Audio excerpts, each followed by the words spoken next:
Paramedics play a vital role in our society. When a person is in need of emergency medical care, there will be a paramedic there to help, no matter where in the country you are.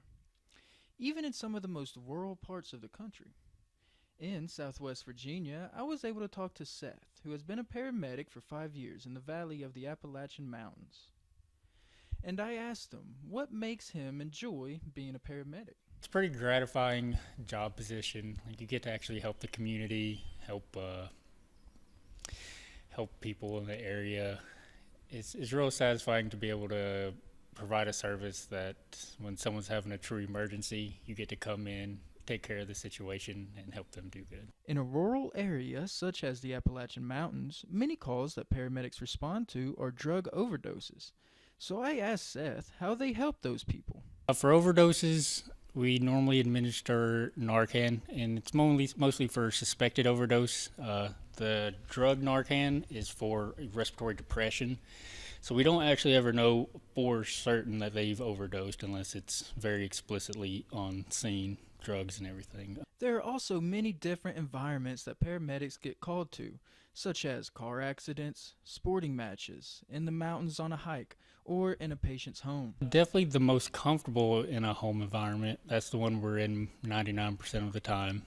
Callers call from their home. You can also go to commercial establishments like Walmart, grocery stores, and things like that. And then we also respond to standalone emergent care facilities like MedExpress. But I'd say my most comfortable is probably just in the house. Also, while on a call, there may be many different variables at play as to how you should treat a patient. So there's a little mnemonic called ABC, airway, breathing, circulation. First, you're always going to assess the airway, then you're always going to assess the breathing, and then you're always going to assess the circulation. So that's the biggest and simplest way to describe how you prioritize in the field. Seth also explains some of the most important tools that a paramedic carries with them. I mean, your lifeblood's going to be your monitor, your jump bag. In the jump bag, you got your BVM, the thing you give rescue breaths with. You have your AED, what you're going to shock them with in cardiac arrest. You have your 12-lead EKG that you take with you as well, so that way you can look at their heart during heart attacks. And then you always have your radio because you got to be in contact with dispatch 24/7. Seth is on a team, so he describes what his role is on different types of calls. So I'm a paramedic, so every advanced call, meaning anything that's cardiac, stroke, or neurological related, I'm going to be the one in charge. Decision makings are up to me. I have to decide where the patient's going, how the patient's going to be treated, if we respond lights or sirens or not. But if it's just a BLS call, like a patient needs transport to the hospital for a stub big toe, I can let my partner write those in. There are many calls that can be tough to handle, and Seth describes one of the worst calls he has responded to. It's probably the most stressful call I've ever had. As a new medic, I had a patient in ventricular tachycardia, meaning his heart's not putting out enough blood.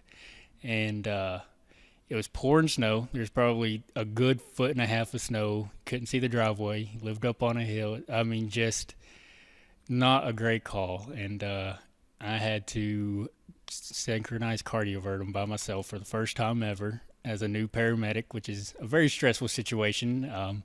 My man was talking about seeing the good Lord and the bright lights, and it was very, very intimidating. But luckily, everything turned out great. He's alive and well today. I went and saw him a couple months ago, and we have a happy story there. Seth also compares working in a rural area compared to working in a city. Rural EMS, your times are longer. Hospitals are less equipped to handle any severe or acute patient. So that means you're going to have to fly every single critical patient. That means heart attacks, strokes, anything that needs actual care is going to have to get flown away. And that could be really devastating on rainy days or snowy days, inclement weather. Those patients just aren't going to get the care that they need in the time that they need. City EMS, I haven't worked at it, but you're going to have level 1 trauma centers, stroke centers, cardiac centers. Patients are going to get treated promptly and better.